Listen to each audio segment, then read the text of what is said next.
sebelum saya mulai menyampaikan firman hari ini, izinkan saya memberikan kesaksian sedikit.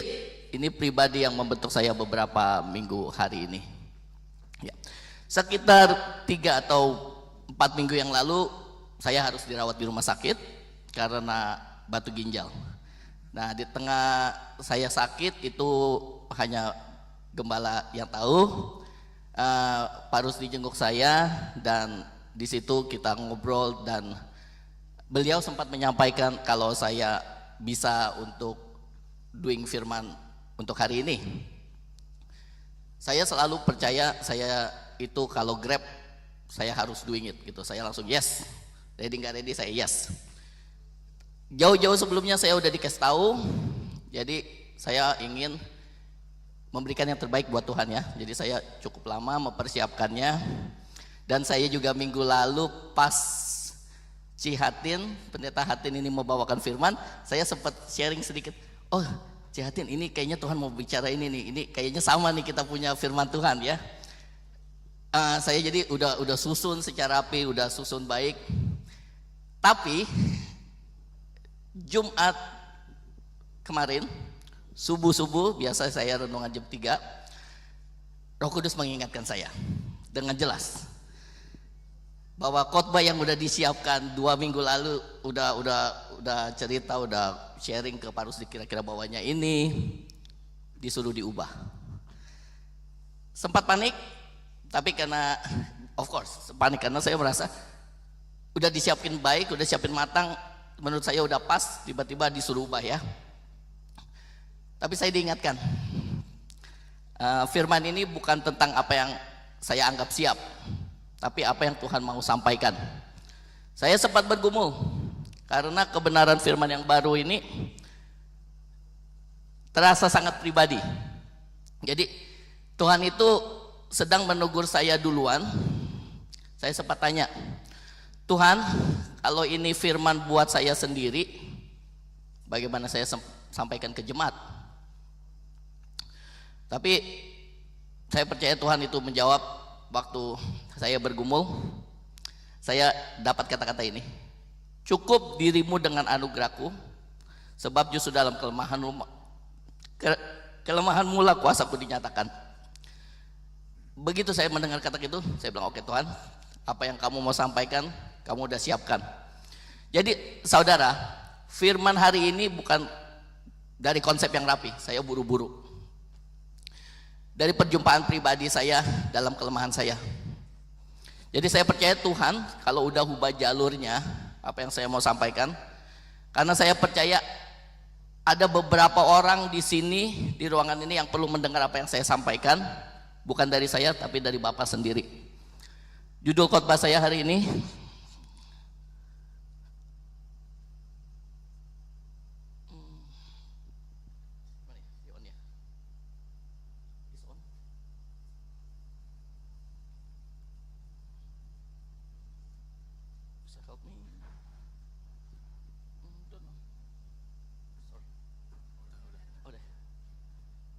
Bapa surgawi sedang mencari Bapa dunia yang bangkit.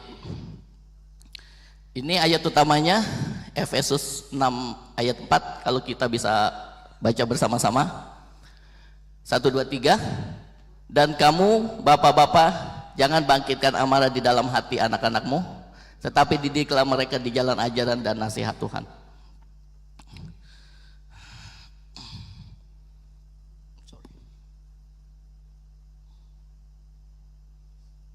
Jadi hari ini saya datang ini bukan untuk menyenangkan siapapun ya, karena ini juga bukan, saya juga belajar untuk belajar apa yang akan saya sampaikan.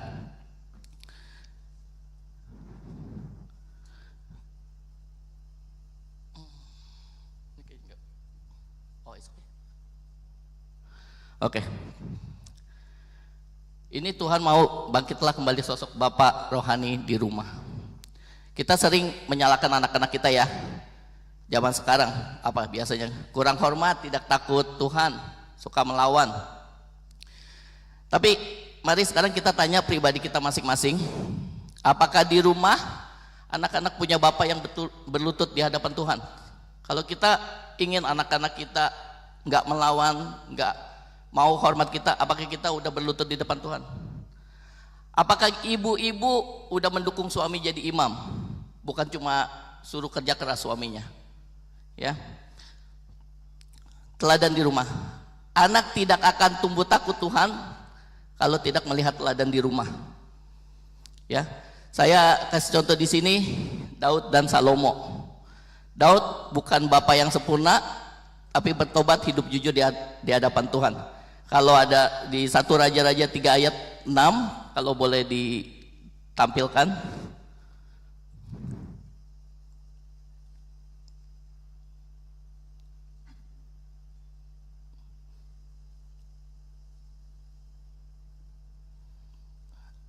Bisa ditampilkan 1 Raja-Raja 3 ayat 6.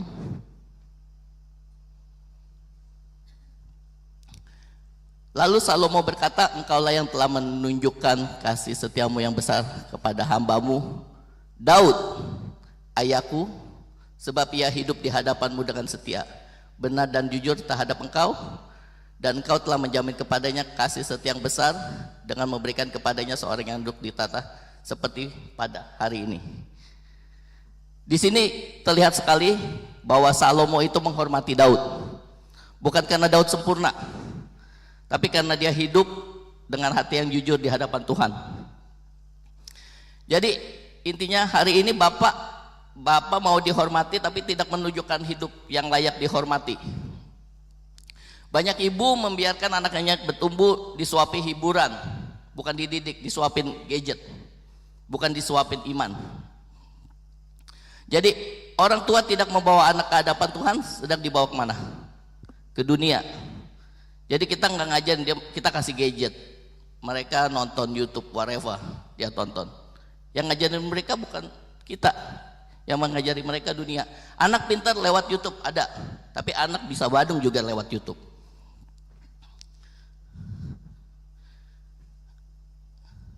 Poin kedua, iman dimulai dari rumah. Ya, jadi saudara tuh nggak bisa gantiin peran bapak ibu di rumah ya. Gereja tidak bisa menggantikan peran bapak ibu di rumah. Kita bisa bawa anak ibadah, ke ibadah anak, ke sekolah minggu, ke youth. Tapi kalau di rumah dia tidak melihat ayah ibu hidup takut akan Tuhan, itu semua jadi rutinitas. Jadi nggak ada dasarnya. Ulangan 6:7 ajarkan anak berulang-ulang tanggung jawab orang tua. Saya ada di sini, saya baca. Apa yang kuperintahkan kepadamu pada hari ini haruslah engkau perhatikan, haruslah engkau mengajarkan berulang-ulang kepada anakmu. Singkatnya. Jadi intinya itu bukan guru sekolah minggu, bukan para pendeta, bukan para pemimpin youth.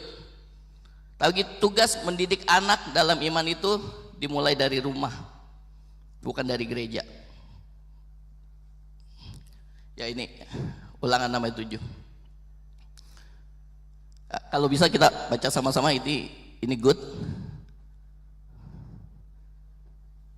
Ya, apa yang kuperintahkan padamu hari ini haruslah engkau perhatikan, haruslah engkau mengajarkannya berulang-ulang kepada anak-anakmu dan membicarakannya apabila engkau duduk di rumahmu, apabila engkau sedang dalam perjalanan, apabila engkau berbaring, dan apabila engkau bangun. Ini Tuhan ini benar-benar di Alkitab itu selalu kebenaran. Jadi apa yang kita selalu butuhkan, guiding apapun, Alkitab itu selalu menyediakan.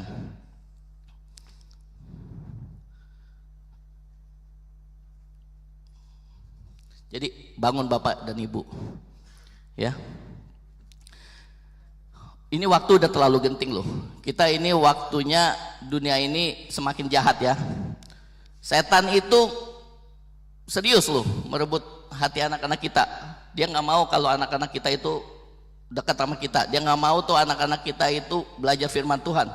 Jadi kalau orang tua tetap pasif, tetap sibuk sama urusan masing-masing, ini iblis senang itu.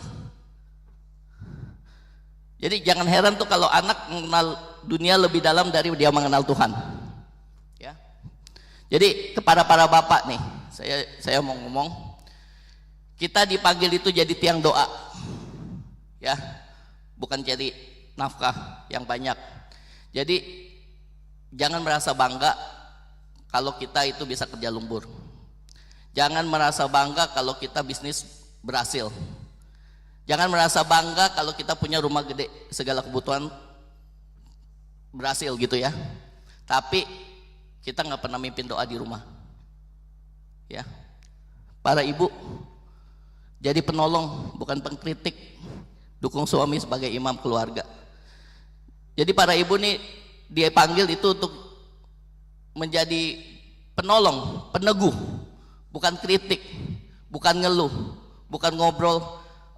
Saya ngobrol sama ini suami saya begini. No. Jadi istri itu yang jadi penolong, peneguh. Kalau suami jatuh jangan diabaikan, tapi doa, rangkul, ingatkan kasih Tuhan. Ya, bikin suami itu kembali perannya, bukan kamu yang ngambil perannya suami. Suami nggak doa, ayo kita yang doa. Bukan, dukung suami, ayo kamu doa tetap, aku bantu. Ya, anak luka karena figur orang tua hilang. Jadi anak yang hancur sering dari rumah yang hancur peranan orang tuanya. Ya, karena banyak anak sekarang, ya saya bisa bilang anak saya ini salah satu yang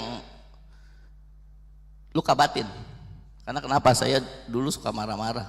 Saya mau anak saya doing whatever saya mau, tapi saya sendiri itu sebagai orang tua nggak kasih contoh yang baik. Ya, anak muda saat ini suka luka batin, haus validasi, haus kasih sayang, mudah jatuh dalam pergaulan yang nggak benar, hidupnya berontak. Itu kita semua rasain. Saya sebagai orang tua saya merasakan itu semua, dan saya berusaha. Ya, ini firman untuk saya juga. Jadi seringkali mereka bandel itu kenapa? Ya itu, figur bapak ibu nggak ada. Apa-apa selalu menghadirkan teladan sejatinya nggak ada, yang menghadirkan kasihnya nggak ada. Jadi kalau mereka itu nyarinya kemana? Ke teman. Mereka selalu ke teman. Apa-apa cerita ke teman. Apa-apa cerita chatting ke teman. Makanya anak muda sekarang sering dibohongin, gampang banget dibohongin. Karena kenapa? Di chatting, aduh kamu kenapa? Stres, jawabin di gini. Disayang, di chatting disayang. Akhirnya apa?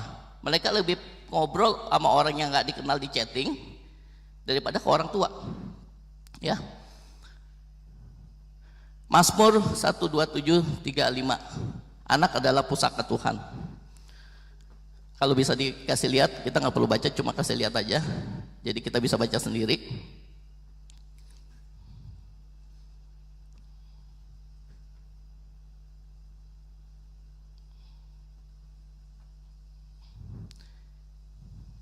Ya, Mazmur 233 sampai 5. Kasihilah kami ya Tuhan, kasihilah kami sebab kami sudah cukup kenyang dengan pengenalan. Salah ini Mazmur 127, sorry. Ya, sesungguhnya anak-anak laki adalah milik, pusaka daripada Tuhan, dan buah kandungan adalah suatu upah. Seperti anak-anak panah di tangan pahlawan, demikianlah anak-anak pada masih muda. Berbahagialah yang telah membuat penuh tabungan panahnya, dengan semuanya itu ia tidak akan mendapat malu apabila ia berbicara dengan musuh-musuh di pintu gerbang. Jadi kalau anak itu pusaka dari Tuhan, bagaimana kita mengabaikannya? Itu udah pusaka Tuhan loh. Kita itu gimana ya?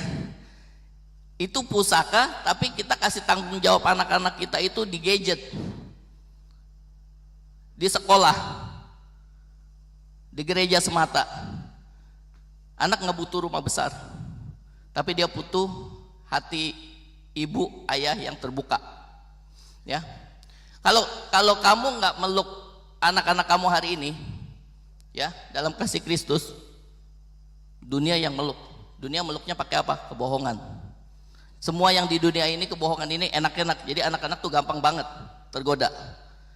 Ya, ini berlaku bukan buat dari anak kecil, anak yang udah gede pun itu pengaruh dari kecil. Kalau dari kecilnya kita didiknya seperti itu, dia udah kehilangan figur ayah ibu ya. Nah, tapi ini Tuhan baik.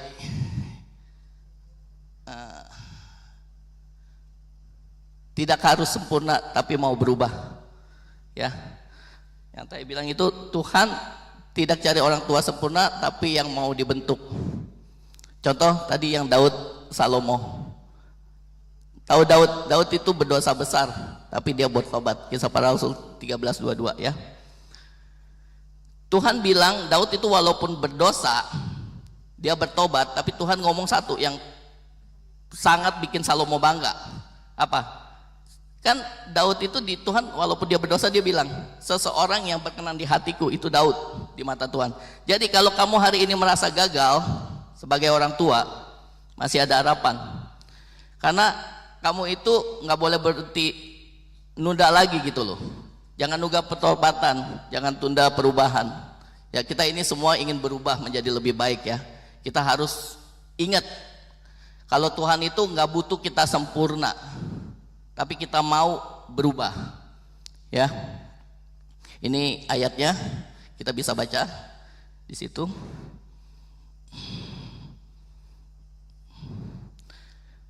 Ya, kita balik lagi ke PowerPoint.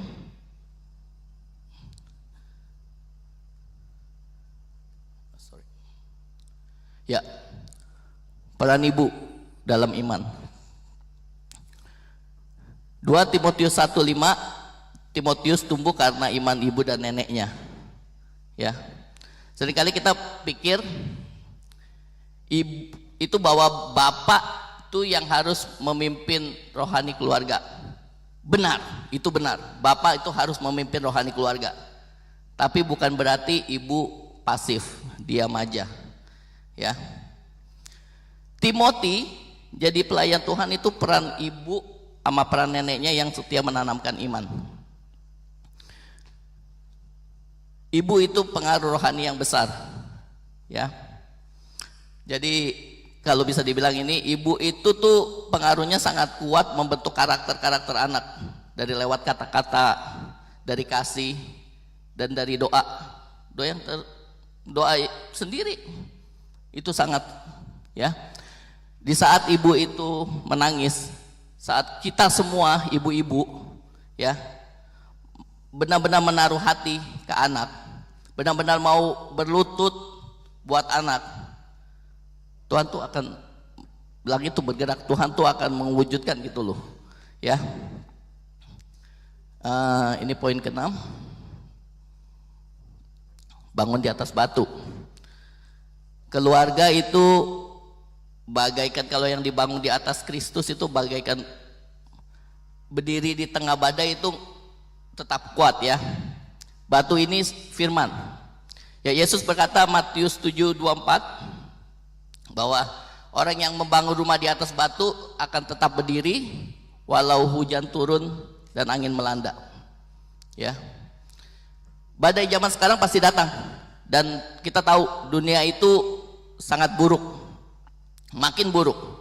Tapi kita, dan terpenting itu kita nggak bisa menghindari. Dunia makin jahat, kita nggak bisa menghindari. Apa yang kita bisa sebagai orang tua? Membentengi keluarga kita. Jadi kita tetap berdiri teguh dalam firman, kita bawa ke anak-anak kita. Jadi anak-anak kita itu kita bikin, kita itu sebagai orang tua itu takut akan Tuhan, dan anak-anak itu terlindungi ya. Poin ke-7, orang tua yang takut Tuhan. Amsal 14:26, dalam takut akan Tuhan ada perlindungan bagi anak. Ini boleh dibuka ayatnya.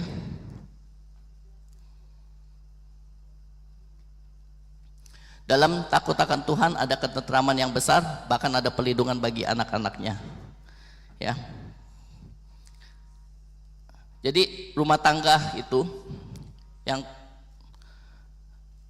apa ya, yang tunduk akan Tuhan itu Tuhan akan lindungi gitu loh. Jadi tujuannya ini, kamu ingin gak anak kamu itu bertumbuh dalam pelindungan Tuhan, dalam kasih Tuhan? Mau, of course. Kamu mau gak anak-anak kamu jadi pelayan Tuhan? Mau. Mulai diri sendiri. Kalau kamu gak kasih contoh ke anak-anak kamu doing it, gimana anak-anak kamu bisa ikutin? Ya. Keluarga yang dipimpin orang tua hidup dalam ketaatan Tuhan menghasilkan generasi yang kuat dalam iman, ya. Jadi ini saya ada beberapa tips kalau kita mulai start aplikasi praktis buat kita sebagai orang tua, ya. Buat bapak, saya tahu bapak itu sibuk, bapak itu kayak saya deh, nggak usah jauh, saya banyak alasan, capek kerja pulang. Awal cuma seminggu sekali, yuk kita doa sama-sama, ajak anak-anak kita doa, seminggu sekali aja cukup. Walaupun maksudnya saya cukup itu untuk pemula, ya, jadi kita belajar sama-sama belajar, ya. Untuk ibu-ibu, dukung suamimu, jangan cuma ngeluh. Kalau bapak-bapaknya lagi lemas, ayo bapak, ayo suami, ayo saya pijitin dulu, biar istirahat dulu, kasih makan enak dulu, yuk kita bikin mesbah keluarga yuk, gitu. Karena enak kan kalau dikilik-kilik dulu biasa lebih enak, gitu. Ya, jadi ibu-ibu dukung. Kalau suami capek, ya istirahat dulu, tapi bisa gak, tanya, sempat gak, yuk kita doing mesbah keluarga. Ini ketiga penting, saya terapin ketiga ini, saya belajar dan itu benar-benar bermanfaat banget, ya. Doa anak satu-satu, doanya jangan diam-diam, walaupun kita nggak bisa doa, jangan diam-diam, dan sebut nama anak kita, karena kuasa perkataan, kita sebut anak kita satu-satu, kita imagine, aku mau anak aku begini, Tuhan tolong, sebutin satu-satu nama anak kita, itu sangat membantu. Dan anak juga tahu kalau kita itu begitu mencintai, kita ingin dia itu di hadapan Tuhan itu seperti apa, gitu loh. Yang keempat, bangun kebiasaan rohani, sebelum tidur baca Alkitab.